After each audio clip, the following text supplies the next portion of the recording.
Are you afraid of the dark? We have a story for you.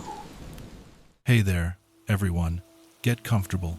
Pour yourself something warm, because tonight we're going somewhere most people try to avoid, even in daylight: hospitals. Now, I know what you're thinking. Hospitals are where we go to heal, where skilled doctors and nurses work around the clock to save lives. And you'd be right. But here's the thing about hospitals. They're also where people die, where pain echoes through hallways, where desperate prayers go unanswered. And sometimes, when those final moments come, not everyone is ready to leave. Tonight, I'm sharing 7 hospitals, 7 places where the boundary between life and death isn't as clear as it should be. These aren't urban legends passed around campfires. These are documented locations, places with histories written in medical records, security footage, and the testimonies of hundreds of workers who've experienced things they can't explain. I've spent months researching these locations, talking to former staff, reading incident reports that were quickly buried, and I'll be honest with you, some of these stories kept me up at night. So, before we begin, let me set the scene. It's late. The rain is coming down outside your window.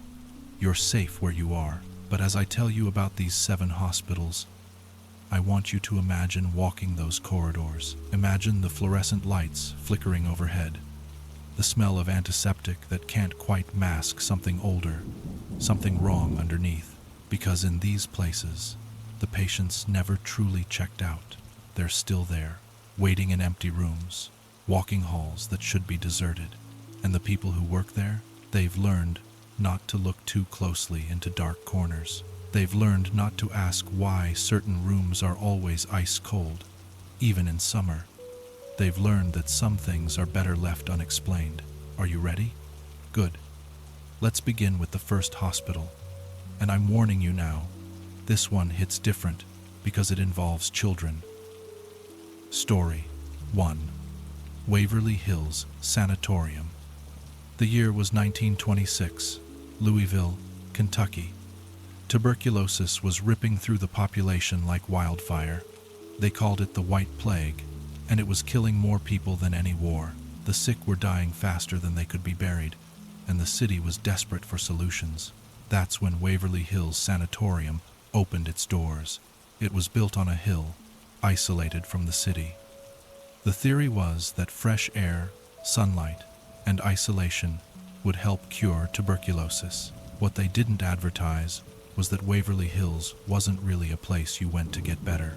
It was a place you went to die away from everyone else. At its peak, Waverly Hills was treating over 400 patients. The death rate? Roughly 1 person per hour. Do the math. That's around 24 bodies per day, 8,760 bodies per year. And Waverly Hills operated from 1,926 to 1,961. That's 35 years, over 300,000 deaths, 300,000 souls passed through those doors, and most of them never walked back out. Now, here's where it gets disturbing. The main entrance to Waverly Hills faced a road that the living patients could see from their windows, and hospital administrators realized they had a problem. When you're trying to convince people that fresh air and sunshine will cure them, it's not great PR when they can watch a constant stream of hearses pulling up to collect bodies. The patients were losing hope. They were giving up, and once a TB patient gives up, they die even faster. So the hospital built something they called the body chute. It was a tunnel, 500 feet long, built into the side of the hill, leading from the hospital's lower level down to the railroad tracks below. The official story was that it was for transporting supplies, but everyone who worked there knew the truth. It was for the bodies. They'd load the corpses onto a motorized rail cart and send them down into the darkness, out of sight, out of mind. The patients called it the death tunnel. Now, I want you to imagine working at Waverly Hills in, say, 1945. You're a nurse. It's 3 a.m. Your shift doesn't end for another 4 hours. and you've already watched 2 patients die tonight. You're exhausted. You're scared you're going to catch TB yourself. And your supervisor tells you that you need to go down to the basement and bring up more linens from the storage room. The storage room is right next to the entrance to the body chute. You take the stairs down. The basement is always cold. Always. Even in the middle of summer, you can see your breath down there. The fluorescent lights flicker. Half of them are burnt out, and maintenance never seems to fix them. You're walking down the hallway, and you can hear water dripping somewhere. The rain outside is hammering against the small windows near the ceiling, and then you hear it. A scraping sound, metal on metal, coming from the body chute. You freeze, because that tunnel has been closed for hours. There's no reason for anyone to be down there, but the sound continues. Screech, drag, screech, drag, like something heavy being pulled along the rails.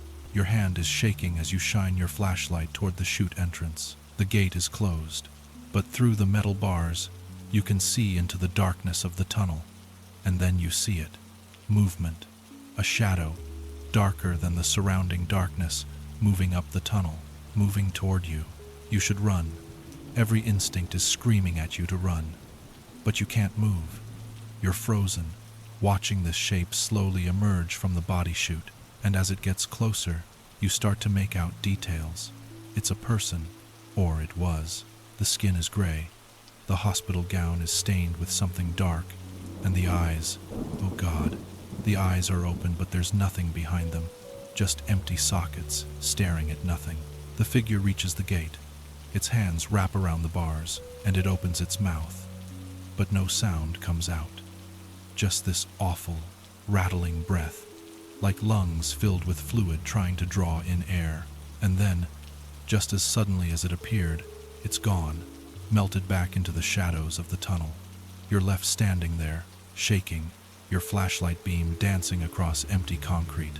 You don't go back for those linens. You radio upstairs and say you couldn't find them, and you never, ever volunteer for basement duty again. But here's the thing about Waverly Hills. That nurse's experience, it's not unique. It's not even unusual. Dozens of staff members reported seeing figures emerging from the death tunnel. Security guards refused to patrol the basement alone, and the stories were always the same. Gray figures, hospital gowns, empty eyes, the bodies of patients who died decades ago, still trying to climb out of that tunnel. When Waverly Hills finally closed in 1961, they sealed the body chute with concrete, filled the whole thing in. But people who've toured the abandoned building, which is now a historical site, they still report hearing noises from behind that concrete wall. Scratching, like fingernails on stone, dragging sounds, metal on metal. And every once in a while, usually around 3 a.m., someone will catch a glimpse of a figure in a hospital gown standing at the end of a hallway, just standing there, staring. And when they shine a light on it, they realize it's not breathing, because it doesn't need to anymore. The patients of Waverly Hills never left. They're still there, still walking those halls, still waiting in that darkness at the bottom of the death tunnel, waiting for someone to let them out. Story 2. Pennhurst State School and Hospital. Now we're moving from Kentucky to Pennsylvania, to a place that was supposed to be a haven for children with developmental disabilities. Instead, it became one of the darkest chapters in American medical history. Pennhurst State School and Hospital opened in 1908. The Eastern Pennsylvania State Institution for the Feeble-Minded and Epileptic, they called it. Real, charming name. The idea was progressive for its time. A place where children who were deemed mentally or physically unfit could receive education, therapy, and care. But reality was very, very different. By the 1,960 Pennhurst housed over 3,000 patients. It was designed for 600. Children were locked in rooms the size of closets. They were tied to beds for hours, sometimes days at a time. Medical experiments were conducted without consent or anesthesia. The mortality rate was staggering, and when children died, which was often, They were buried in unmarked graves on the property. In 1968, a local news station sent an undercover reporter into Pennhurst. The footage he captured was so disturbing that it sparked a national scandal. Children covered in their own waste, screaming from rooms that hadn't been cleaned in weeks, teens locked in cages. The reporter described it as a nightmare given form. Pennhurst was eventually shut down in 1987, but the building still stands. And if you talk to anyone who's been inside, they'll tell you that the children never left. I spoke with a man named Marcus. He was part of a crew hired to clean out the buildings after Pennhurst closed. This was in 1988, about a year after the last patients were transferred. Marcus was 23 years old, needed the money, and figured it was just another construction gig. He told me that on his first day, walking into the main administrative building, he felt wrong. That's the word he used, wrong. Like the air itself was sick. The smell was overwhelming. Decay, urine, something else underneath he couldn't identify. But the company was paying well, so he swallowed his discomfort and got to work.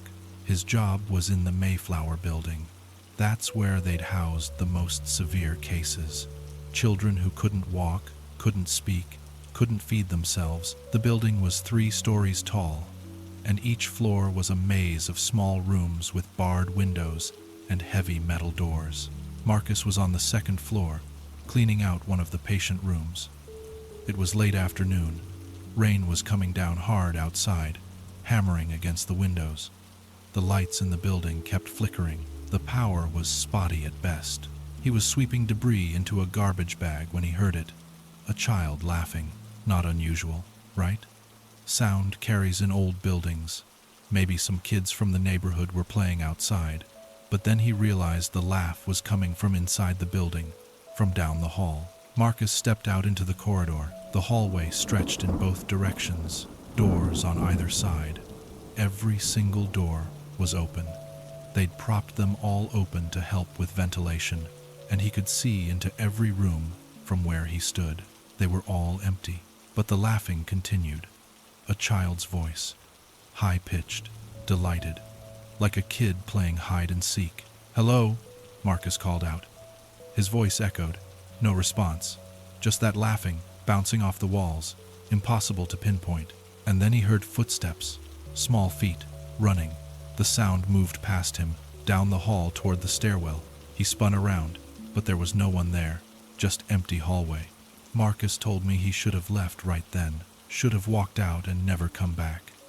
But he was young and stubborn, and he convinced himself it was just the building settling. Old pipes, acoustics, anything but what his gut was telling him. He went back to work. 20 minutes later, he heard it again. But this time, it wasn't laughing. It was crying. A child, sobbing, not just sad crying, but that hopeless, desperate crying that comes from a place of deep pain. The kind of crying that makes your heart hurt just hearing it. The sound was coming from the room across the hall. Marcus walked over. The room was identical to all the others. Bare walls, a drain in the floor, a single barred window. But in the corner, near the window, he could see something, a dark spot on the wall. He moved closer and realized it was a stain, old blood, the kind that soaks into concrete and never really comes out. And the crying? It was coming from that corner, from that bloodstain. Marcus backed out of the room slowly. The crying followed him, grew louder, and then it changed. The sobbing morphed into screaming, a child screaming in absolute terror, not from one room anymore, but from all of them, all around him. The sound built and built until it was deafening, drowning out even the rain outside. He ran, dropped his tools, and ran for the stairs. Behind him, doors started slamming, one after another. Boom, boom, boom. All those doors they'd propped open, all slamming shut in sequence as he sprinted down the hallway. He made it to the stairwell and took the stairs 3 at a time. He burst out of the building into the rain and didn't stop running until he reached his truck. Marcus never went back to finish that job. He told his boss he quit, no explanation. The company had to hire a new crew, and according to Marcus, That crew didn't last long either. None of them did. Pennhurst has had 7 different cleaning crews over the years. None of them finished the job. The buildings are still full of debris and patient belongings, because the children are still there, still locked in those rooms, still crying, still laughing, still screaming, still reliving the worst moments of their short, painful lives. Over and over and over again. Pennhurst is now a haunted attraction. They do tours in October, but even the actors they hire to work there, people who are paid to scare visitors, they'll tell you there's something genuinely wrong with that place. They'll tell you about doors that lock from the inside, about shadows that move against the light, about cold spots in rooms where children died, neglected and alone. The rain falls on Pennhurst just like it falls everywhere else, but somehow, when you're standing in those buildings, listening to that rain hammer against the windows, it sounds different. It sounds like crying, like thousands of children crying, like they're still there, still waiting for someone to care, still hoping someone will let them out, but no one ever does. Story 3. Old Changi Hospital. We're leaving the United States now and heading to Singapore, to a hospital with a history that spans World War II, torture, and death on a massive scale. Old Changi Hospital was built in 1935 by the British Royal Air Force. It was supposed to be a state-of-the-art medical facility for military personnel and their families, and for a few years, it was. But then, 1942 happened. The Japanese invaded Singapore. The hospital was seized and converted into a military headquarters and prison. What happened in Old Changi Hospital during the occupation, it's the kind of thing that stains a place forever. Torture chambers in the basement, mass executions, experiments on prisoners. When the war ended and the British returned, they found evidence of atrocities so severe that many of the details were classified for decades. After the war, the hospital reopened. It served as a medical facility until 1997, when it was finally abandoned. And here's what's interesting. From the 1,960 seconds through the 1,990 seconds, there was a consistent pattern of staff requesting transfers, nurses refusing to work night shifts, doctors avoiding certain wings of the building. Everyone had a story. Everyone had experienced something they couldn't explain. I spoke with a woman named Sarah Chen. She was a nurse at Old Changi Hospital from 1989 to 1993. She worked in the psychiatric ward on the 3rd floor, and she told me that from her very first shift, she knew something was deeply wrong with that building. The psychiatric ward was always cold. Not just cool, but genuinely cold. Even though Singapore is tropical and the air conditioning was minimal, the 3rd floor was consistently 10 to 15 degrees colder than the rest of the hospital. Patients complained about it constantly. They'd ask for extra blankets. They'd huddle in corners trying to stay warm. But the cold wasn't the worst part. Sarah told me that patients in the psychiatric ward would frequently report seeing Japanese soldiers, men in World War II era uniforms, walking the halls, standing in corners, watching. The first few times it happened, the staff assumed it was hallucinations. These were psychiatric patients, after all. But then the staff started seeing them too. Sarah's first experience was in November 1989. She was doing rounds at about 2 a.m. The rain was coming down hard that night, typical monsoon weather. Most of the patients were asleep. She was walking past room 317 when she noticed the door was slightly ajar. She distinctly remembered closing it earlier because the patient inside, an elderly man with dementia, had a tendency to wander. She pushed the door open to check on him. The room was dark, except for the light from the hallway spilling in. The patient was in his bed, asleep, but standing in the corner, near the window, was a figure. A man in a military uniform, Japanese style, World War II era. He was facing the wall, perfectly still. Sarah's first thought was that it was a visitor. But visiting hours had ended at 8, and it was now past 2 in the morning. No one should have been in that room. "Excuse me," she said. "Visiting hours are over. You need to leave." The figure didn't move, didn't respond. Sarah reached for the light switch, flicked it on, and the corner was empty. No one there, but she could have sworn, just for a second before the lights came on, she'd seen the figure turn toward her, seen his face, sunken eyes, skin stretched tight over skull, a face that had been dead for decades. She checked on the patient. He was fine, still sleeping peacefully, but when she closed the door and continued her rounds, she couldn't shake the feeling that she was being watched, that something was following her down the hallway, just out of sight. Over the following years, Sarah had dozens of similar experiences. She saw the soldier 3 more times, always in different locations, always standing still, always facing a wall or corner. Other staff reported the same thing, and it wasn't just one soldier. It was multiple figures, some in Japanese uniforms, some in British uniforms, some in civilian clothes, likely prisoners. But the worst part of Old Changi Hospital wasn't the apparitions. It was the sounds, the basement. That's where the torture chambers had been during the war. After the war, the British had converted the basement into storage and mechanical rooms. But no one liked going down there. The elevator to the basement was old and unreliable, so most staff took the stairs. And everyone who'd been down there had a story about hearing things, screaming, distant at first, like it was coming from behind the walls, then getting louder, more desperate, the sounds of people in unbearable pain, crying, begging in languages most of the staff couldn't understand. And the thing is, this wasn't just one person hearing things. This was documented. Security guards reported it. Maintenance workers reported it. Even visitors to the hospital who happened to go near the basement stairs reported hearing strange sounds. Sarah told me about the last time she went to the basement. It was in early 1993, a few months before she transferred to another hospital.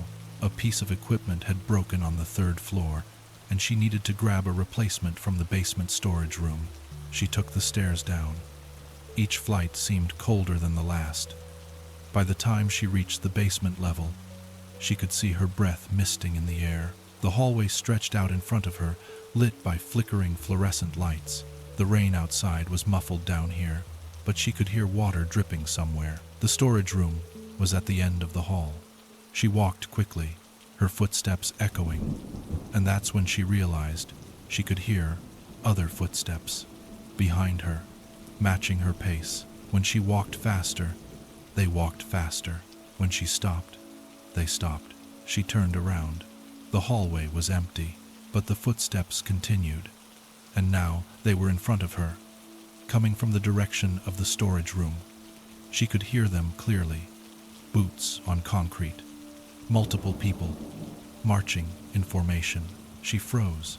The footsteps got closer, louder.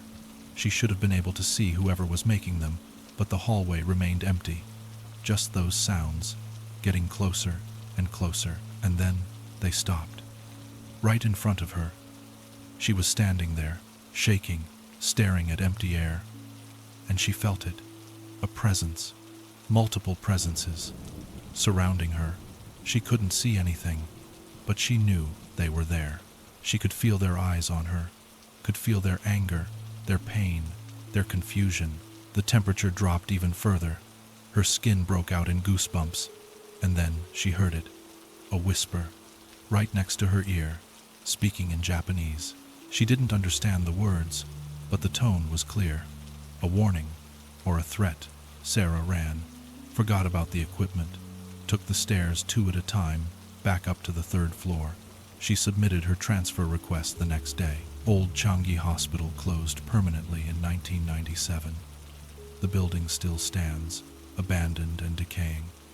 It's a popular spot for urban explorers and ghost hunters, despite being officially off limits. And every single person who's gone inside has come out with a story.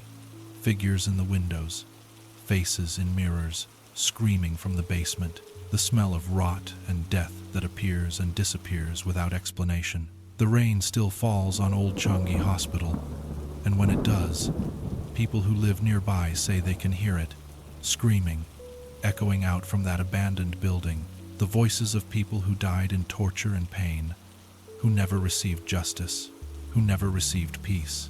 They're still there, still suffering, still trapped in the worst moments of their lives, and they probably will be forever. Story 4. Linda Vista Community Hospital. Let's head back to the United States. Los Angeles, California. Linda Vista Community Hospital opened in 1904 to serve the growing railroad community. For decades, it operated normally, a regular hospital handling regular cases, but in the 1,970 seconds and 80 seconds, everything changed. Linda Vista became the primary trauma center for one of the most violent neighborhoods in Los Angeles. Gang violence, drive-by shootings, stabbings, overdoses. The emergency room saw unspeakable trauma on a daily basis, and the hospital was chronically underfunded. Not enough staff, not enough supplies, not enough beds. People died in the hallways because there was nowhere else to put them. They died in the ER waiting for doctors who were treating 5 other critical patients simultaneously. The morgue was constantly overflowing, and the staff, they were traumatized themselves, working insane hours, watching people die that maybe could have been saved if there'd been more resources. Linda Vista closed in 1991, not enough funding to keep it running, and the building sat empty for years before being converted into a filming location. Horror movies, TV shows, music videos. The place has been in dozens of productions because it looks authentically haunted. And according to everyone who's worked there, it's not just looks. A friend of mine, Kevin, worked as a production assistant on a horror film shoot at Linda Vista in 2005. He told me the first day on set, the director gathered everyone and gave them a speech, said the building had a reputation, said some crew members might see or hear things that were unsettling, but they needed to stay professional and complete the shoot. Kevin thought it was just the director being dramatic, building atmosphere for the cast and crew. He didn't believe in ghosts, but that opinion changed on day 3 of the shoot. They were filming a scene in the old emergency room. It was about 1 a.m. Night shoots are common for horror films. The scene required the ER to be lit with just a few practical lights. Everything else, dark. Maximum creepy atmosphere. Kevin was standing near the craft services table in the hallway outside the ER. The rain that night was coming down in sheets. He could hear it drumming on the roof. Most of the crew was on set. Kevin was alone in the hallway, checking his phone, waiting to be called if anyone needed anything. And then he heard a gurney, that distinctive sound of wheels on linoleum, squeaking, rolling, coming from deeper in the hospital, from a section that wasn't lit, that wasn't part of the set. Kevin looked up. The hallway stretched into darkness. The sound was getting closer, someone wheeling a gurney toward him, but there was no one scheduled to be in that part of the building. All the equipment was accounted for. "Hello?" he called out. His voice echoed. No answer. The squeaking continued. Closer now. And then he saw it. Movement in the darkness. A shape. A gurney rolling out of the shadows. But there was no one pushing it. It was moving on its own. Kevin's heart started pounding. He backed up against the wall. The gurney rolled closer, and as it passed under one of the few hallway lights that was on, he saw what was on it. A body. Covered with a sheet. But the sheet was moving, like something underneath was breathing, or trying to. The gurney rolled past him, close enough that he could have reached out and touched it. He didn't. He pressed himself against the wall, holding his breath, and as it passed, he smelled it. Rot, decay, the unmistakable smell of death. The gurney continued down the hallway toward the ER, and then, right before it reached the doors to the ER where the crew was filming, it stopped. Just stopped. The shape under the sheet went still. Kevin didn't move. He couldn't. He was frozen, staring at this gurney that had just rolled down the hallway by itself. After what felt like an eternity, He finally worked up the courage to walk over to it. The gurney was old, hospital issue from the 1980 seconds, rusty wheels, stained padding, and the sheet, it was yellowed with age. He reached out slowly, his hand shaking, and touched the sheet. It was cold, not just cool, but ice cold, like it had been in a freezer. He pulled the sheet back. The gurney was empty, nothing there, but the smell remained, that smell of death. And the sheet, it was damp, soaked with something that definitely wasn't water. Kevin backed away, went straight to the director, and told him what happened. The director listened, didn't seem surprised, and then said something Kevin will never forget. "Yeah, that happens sometimes. Just stay out of the back hallways." That was it. That was the entire response. Like seeing a ghost gurney roll by was just a normal occupational hazard. The rest of the crew had their own stories. The cinematographer saw a figure in scrubs standing in a doorway. When he looked again, it was gone. One of the actresses felt someone grab her shoulder in an empty hallway. The sound guy recorded EVPs, electronic voice phenomena, without trying. When he played back his audio files, there were voices, crying, moaning, asking for help. But the worst area of Linda Vista, according to everyone who's been there, is the old psychiatric ward, 4th floor. That's where they housed patients with severe mental health issues, schizophrenia, violent psychosis. Back in the 72nd and 82nd, treatment for these conditions was, let's say, medieval at times. Restraints, isolation, heavy medication, and when patients died up there, which happened, they weren't always found right away. Understaffed, overwhelmed. Sometimes a patient would be dead in their room for hours before anyone noticed. Film crews refused to shoot on the 4th floor. One production tried. They had to abandon it after 2 days because the equipment kept malfunctioning. Cameras would fail, lights would blow, batteries would drain in minutes even though they'd just been charged. And the crew members, they reported feeling watched, feeling like something was standing right behind them. One crew member, a tough guy, ex-military, he broke down crying on set, said he felt hands on his throat, said he couldn't breathe. They had to call paramedics. After that, the production company that manages Linda Vista instituted a rule: no filming on the 4th floor, no exceptions. But here's the thing, you can't really avoid the 4th floor, because whatever is up there, it doesn't stay up there. Staff who work at Linda Vista report seeing figures throughout the building, shadow people in the hallways, faces in the windows, and they all seem to come from the 4th floor, like that's ground zero, like that's where the worst of it is concentrated.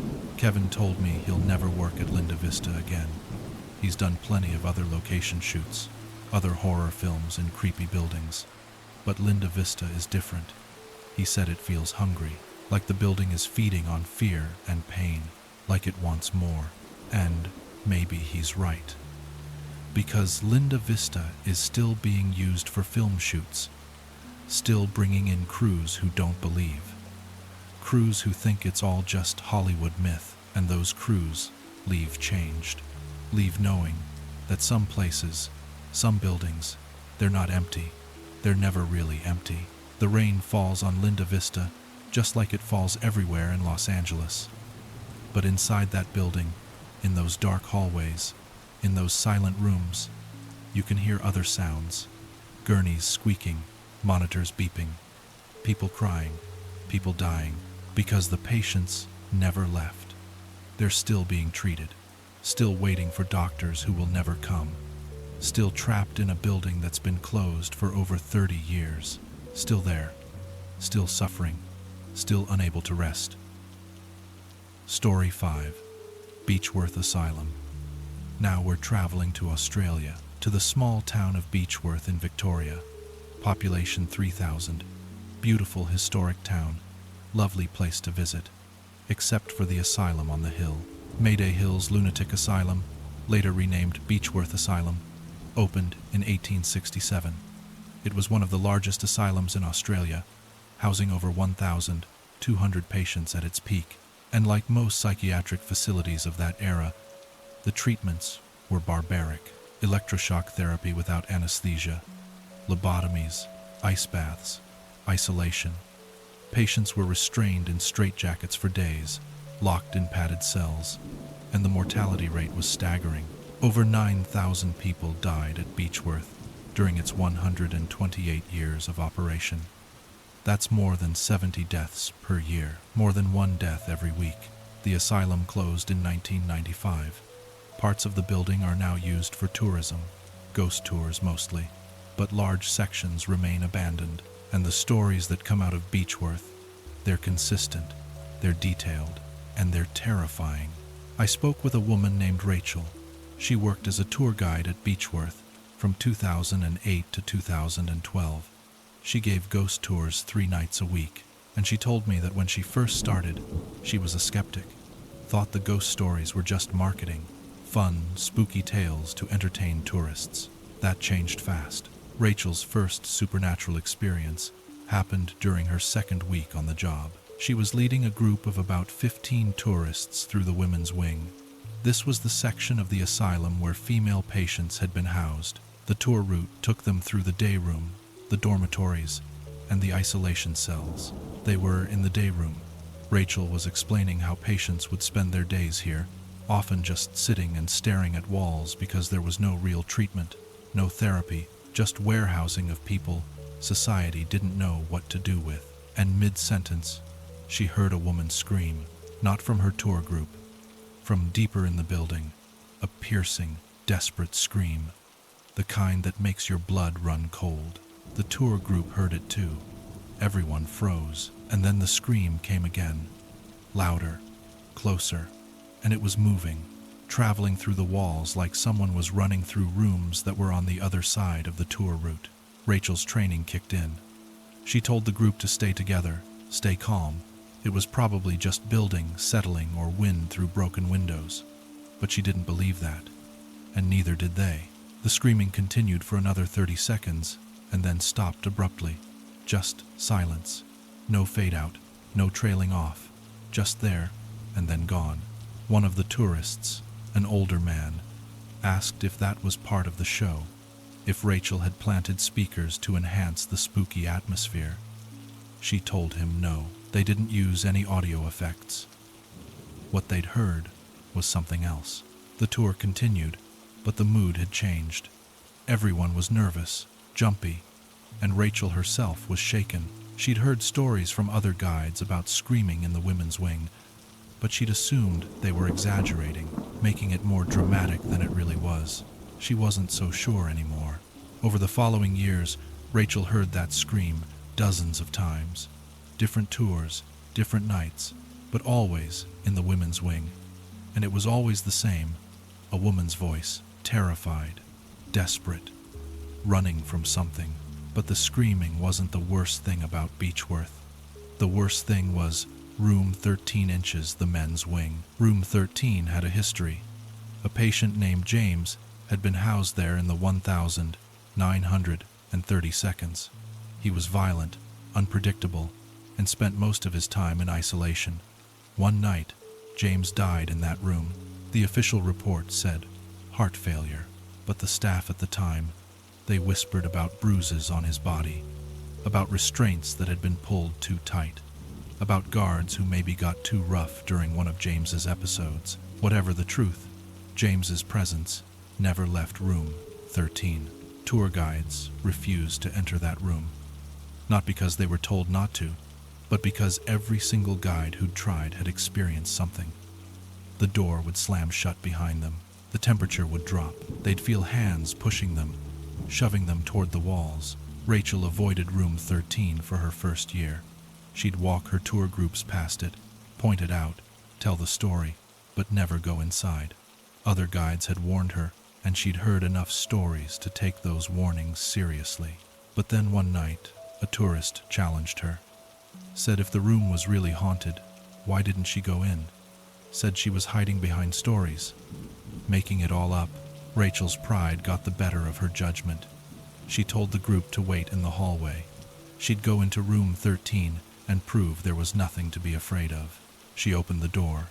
The room was small, maybe 8 by 10 feet, bare walls, barred window, a single metal bed frame in the corner, no mattress, and it was cold, much colder than the hallway. She stepped inside, turned to the tour group and smiled, trying to look confident. "See?" she said. "Just an empty room." And then the door slammed shut. Rachel spun around. The door was closed. The handle was on the outside. There was no way to open it from inside the room. She was locked in. She tried not to panic, told herself one of the tourists was playing a prank.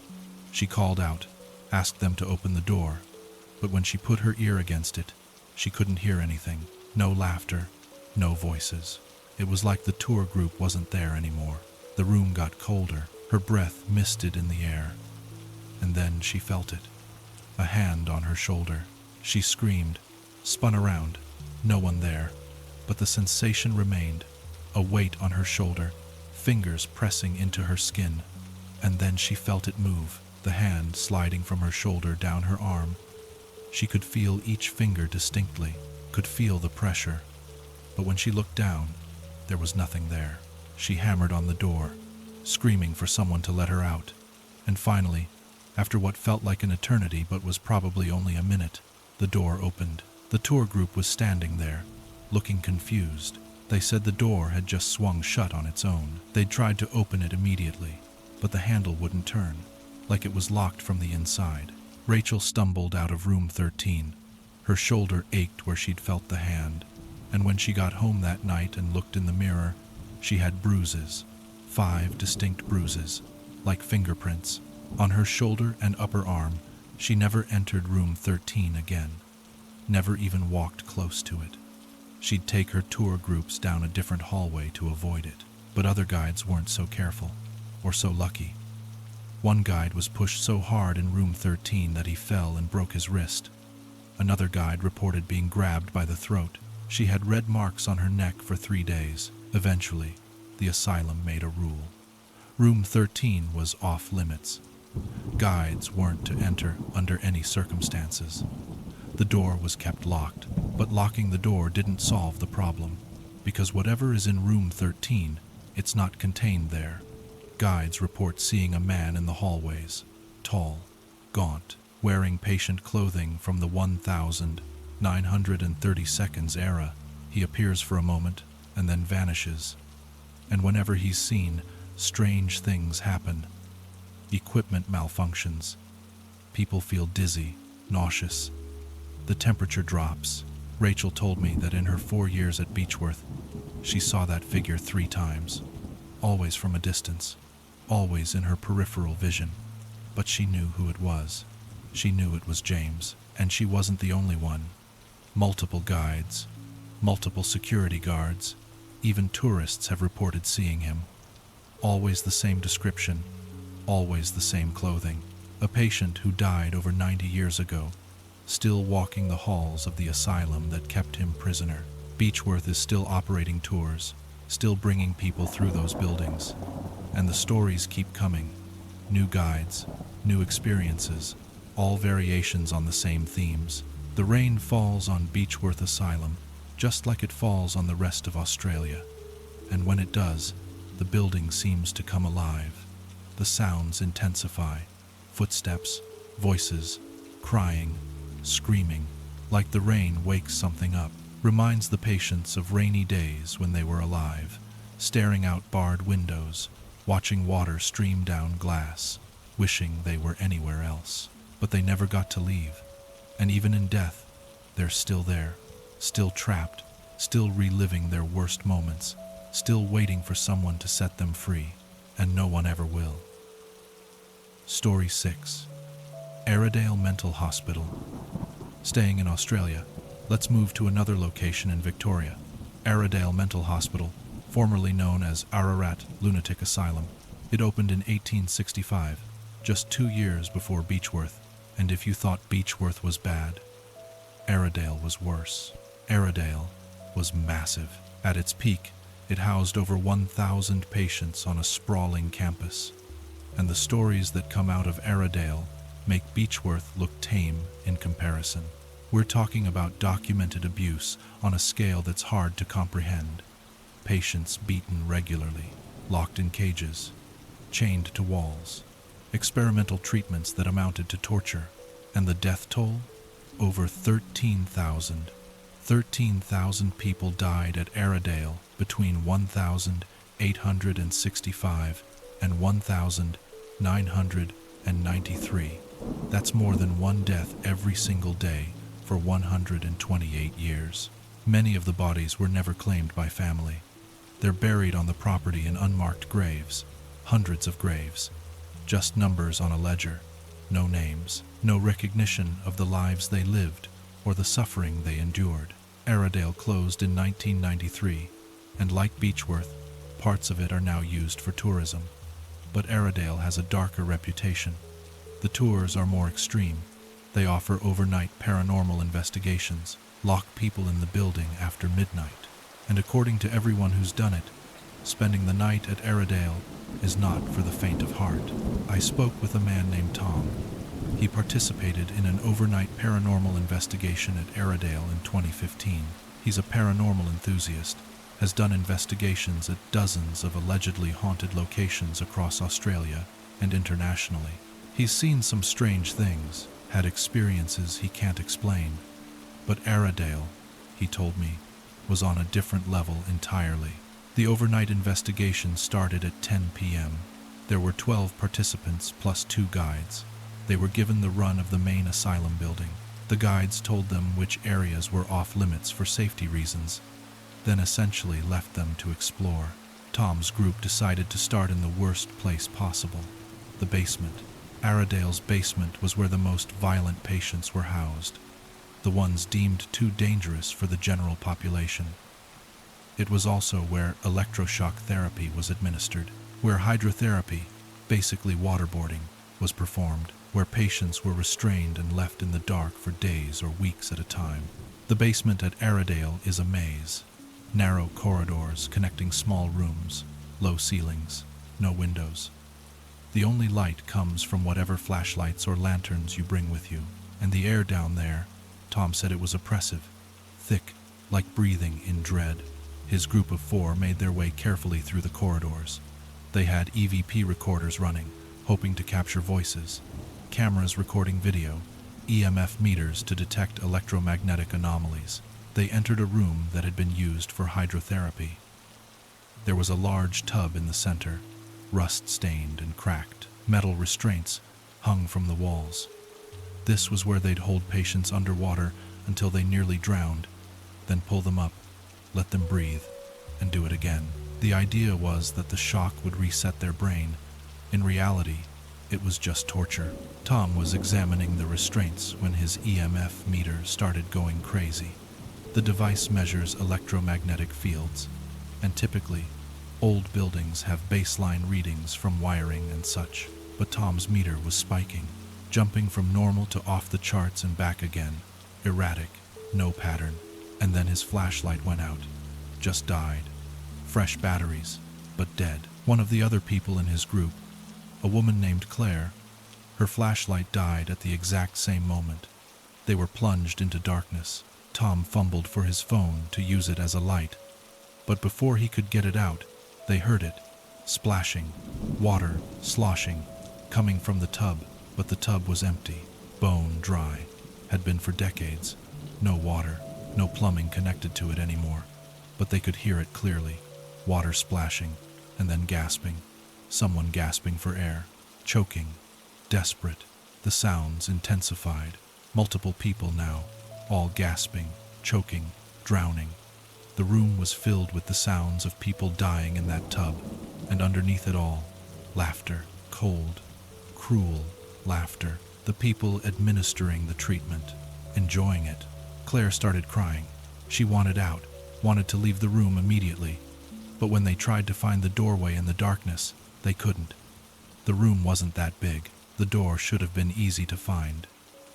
But they were disoriented, turned around, and the sounds were getting louder. Finally, Tom's phone came on. He shined the light around. The door was right there, 5 feet away. They'd been stumbling around in circles. They practically ran out of that room. Back down the corridor, up the stairs to the ground floor. Claire was sobbing. Tom was shaking. The other two people in their group were pale and silent. They took a break, sat in the main hallway, drank some water, tried to calm down. Tom said he almost left right then, almost said, "Forget it, this isn't worth it." But he'd paid for the full night investigation, and he didn't want to waste it. Big mistake. Around 1 a.m., Tom's group decided to explore the old medical wing. This was where patients received their treatments: lobotomies, electroshock, insulin shock therapy. It was a long corridor with rooms on either side, each room once equipped for a different procedure.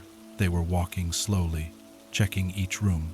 Most were empty, bare walls, sometimes old medical equipment left behind. Nothing too unusual, until they reached the last room at the end of the hall. The door to this room was closed. All the other doors had been open. Tom tried the handle. It turned. He pushed the door open slowly. The room was ice cold.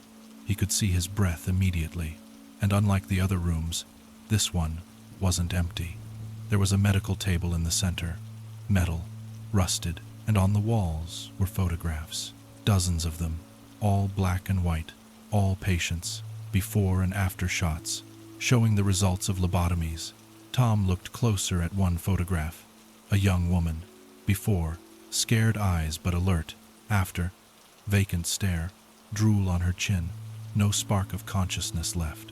He felt sick looking at those photos, at the evidence of what had been done to these people. And then he noticed something.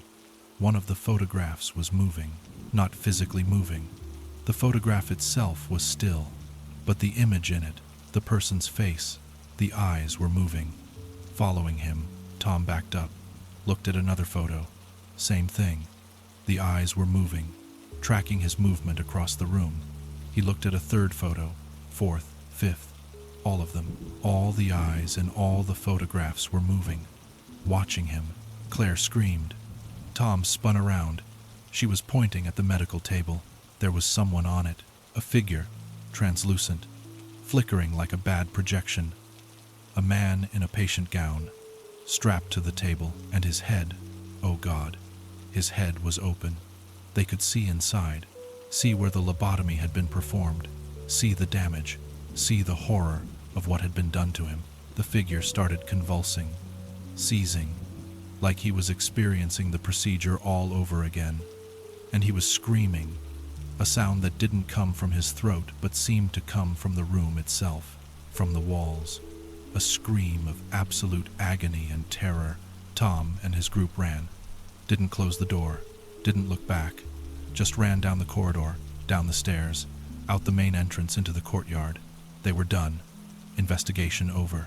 They didn't care that it was only 1:30 a.m., and they'd paid for an all-night experience. The guides tried to talk them into staying, said they'd just gotten spooked, said it was all part of the experience. But Tom refused. He and his group left, drove straight home, and Tom told me he's never been back, will never go back. Aradale crossed a line for him, went from interesting paranormal phenomenon to something genuinely malevolent, something dangerous. Other investigators have had similar experiences. One group reported being chased through the asylum by something they couldn't see but could feel. A presence. Angry. Aggressive. They made it outside, but one of them was scratched. Deep gouges down his back, like fingernails. But no one had touched him. Another investigator spent the night in one of the patient rooms. He wanted to see if he could communicate with any spirits. Around 3 a.m., he felt the bed moving, shaking violently, like someone was jumping on it. But he was the only one on the bed. He tried to stand up, get off the bed, but something held him down, pushed on his chest. He couldn't breathe, couldn't move. He was paralyzed on that bed, for what he said felt like an eternity but was probably only a minute. When whatever was holding him finally released, he bolted from the room and spent the rest of the night in his car. Aradale's reputation has grown. It's considered one of the most haunted locations in Australia, maybe in the world, and the consistent thread through all the stories is aggression. The spirits at Aradale aren't sad, they're angry, they're furious at what was done to them, and anyone who enters that building, they take that anger out on them. The rain falls on Aradale, and when it does, the asylum seems to wake up. The sounds of the past get louder, the visions become clearer. It's like the rain opens a door, lets the past bleed through into the present. And the patients, those 13,000 souls who died there, they're still angry, still in pain, still looking for justice that will never come, still trapped in a building that destroyed them in life and won't release them in death. Story 7. Hellingly Hospital. For our final story, we're traveling to England, to East Sussex, to a hospital that was once considered state-of-the-art and is now considered one of the most haunted locations in the United Kingdom. Hellingly Hospital, originally the East Sussex County Asylum, opened in 1903. It was built on a massive scale. Over 100 buildings spread across a sprawling campus. It had its own church, its own power station, its own railway. At its peak, Hellingly housed nearly 1,000 patients and employed hundreds of staff. The hospital operated until 1994, nearly 100 years of housing psychiatric patients. And like all the hospitals we've discussed tonight, the treatments at Hellingly evolved from barbaric to merely questionable. Lobotomies, electroshock, isolation, chemical restraints. The mortality rate was high, and the number of patients who experienced trauma is impossible to calculate. When Hellingly closed, most of the buildings were abandoned. They stand empty today, slowly decaying, and they've become a magnet for urban explorers and paranormal investigators. I spoke with a woman named Emma. She's an urban explorer based in London. She's explored dozens of abandoned buildings across the UK. Hospitals, factories, mansions. She's experienced some strange things, unexplained sounds, strange photographs. But Hellingly, she told me, stands out. Stands out because of how oppressive it feels, how wrong. Emma visited Hellingly in October 2018. She went with 2 friends, both experienced urban explorers. They arrived early in the morning, planning to spend the day exploring and photographing the various buildings. The weather that day was typical for England: overcast, drizzly, rain threatening but never quite committing. They started with the administration building. This was the main hub of the hospital, where patient records were kept, where staff offices were located. It's a large Victorian structure, imposing even in decay, windows broken, walls covered in graffiti, but still retaining a sense of its former importance. The interior was a mess, debris everywhere, broken furniture, water damage from years of rain getting through the roof. But Emma and her friends were used to this. This was normal for urban exploration. They documented the decay, took photographs, moved room to room. They were on the 2nd floor when Emma heard the piano. Music, classical, faint, coming from somewhere deeper in the building. She called out to her friends. They heard it too. They followed the sound. It led them to what had been a common room. Large space, windows along one wall. And in the corner, incredibly, was a piano, an upright, water-damaged, keys yellowed and cracked, but still there. And it was playing itself. The keys were moving, pressing down, creating a melody, not random notes, an actual song, something classical that Emma didn't recognize. The 3 of them stood in the doorway, watching. Emma pulled out her phone and started recording. The piano continued for another 30 seconds and then stopped. The last note hung in the air, and then silence. Emma approached the piano, examined it closely, looking for any mechanism that could explain what they'd just seen. But there was nothing. No electronics, no wires, just an old, broken piano that somehow had played itself. Her friend, a guy named Matt, tried to play it, pressed the keys, but only about half of them worked. The rest were stuck, broken hammers. Yet somehow, moments before, they'd all worked perfectly. They left the administration building feeling unsettled, but they still had several other buildings they wanted to explore. The main hospital wards, the chapel, the morgue. They decided to tackle the main hospital ward next. This was a long, narrow building, 3 stories, rows of small rooms on either side of central hallways, patient rooms, Most of the doors were closed, some hanging off hinges. Emma's group split up.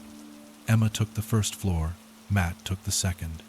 Their other friend, Sarah, took the third. They'd meet back at the main entrance in an hour. Emma started opening doors, checking rooms. They were all basically the same. Small, barred windows. Sometimes a bed frame left behind. Sometimes graffiti on the walls. Nothing too unusual. She was about halfway down the corridor when she heard crying. A woman, sobbing, coming from one of the rooms ahead. Emma called out, "Hello? Is someone there?" The crying stopped. Silence. Emma approached the door slowly. It was ajar. She pushed it open. The room was empty, but it was cold. Much colder than the hallway. And there was a smell. Not decay. Something else. Perfume. Old-fashioned perfume. Floral. Heavy. Emma stepped into the room. As soon as she crossed the threshold, she felt it. A wave of sadness. Overwhelming. Crushing. She felt tears running down her face. She wasn't sad, wasn't upset, but she was crying uncontrollably. And then she heard it. A voice, right next to her ear, whispering. A woman's voice, saying the same thing over and over. "Help me.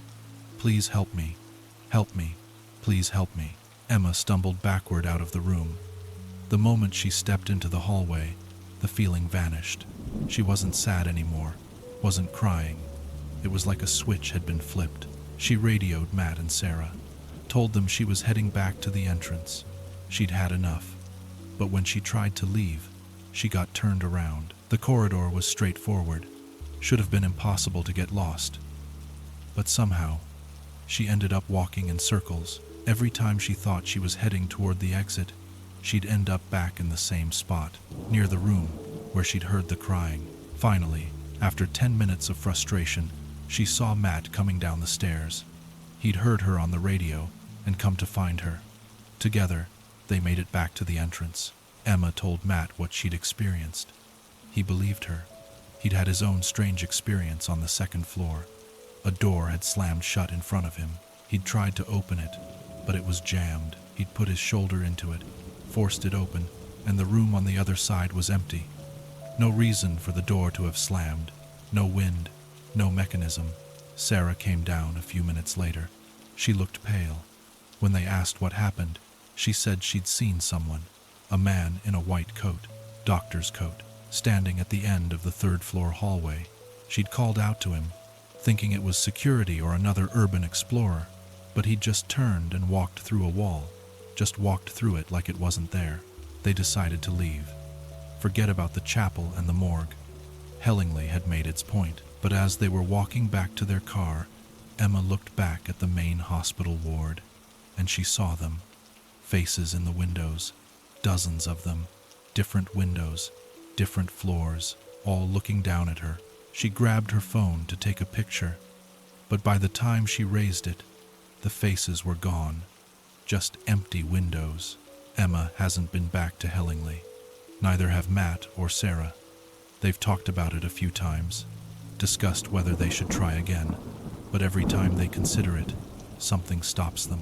A feeling, an instinct, that they're not welcome there, that the patients of Hellingly don't want visitors, don't want their suffering disturbed. Other urban explorers continue to visit. The photographs and videos that come out of Hellingly are consistent. Shadow figures, faces in windows, sounds of crying, screaming, laughing coming from empty rooms, pianos playing themselves, doors slamming, cold spots. That smell of old-fashioned perfume appearing and disappearing. The rain falls on Hellingly just like it falls across all of England. And when it does, the buildings seem to come alive. The patients wake up, or maybe they never really sleep. Maybe they're always there, always watching, always reliving their pain and fear and sadness. Hellingly is slowly being reclaimed by nature.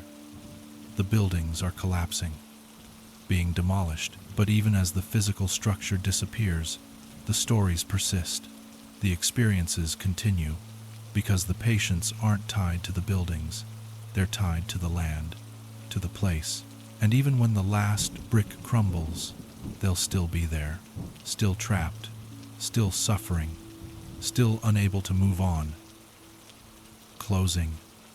So there you have it. 7 hospitals. 7 places where people went seeking help and found only pain. 7 locations where the boundary between life and death has become so thin that it's almost transparent. Waverly Hills, where patients still climb out of the death tunnel. Pennhurst, where children still cry in empty rooms. Old Changi, where soldiers still march through the basement. Vista, where gurneys still roll down hallways. Beechworth, where James still walks the corridors. Aradale, where anger still echoes through the walls. And Hellingly, where faces still appear in windows. These aren't just stories. These are documented locations, places you can visit, places where hundreds, thousands of people have experienced things they can't explain, things that challenge our understanding of death, of consciousness, of what happens when we die. I'll leave you with one final thought.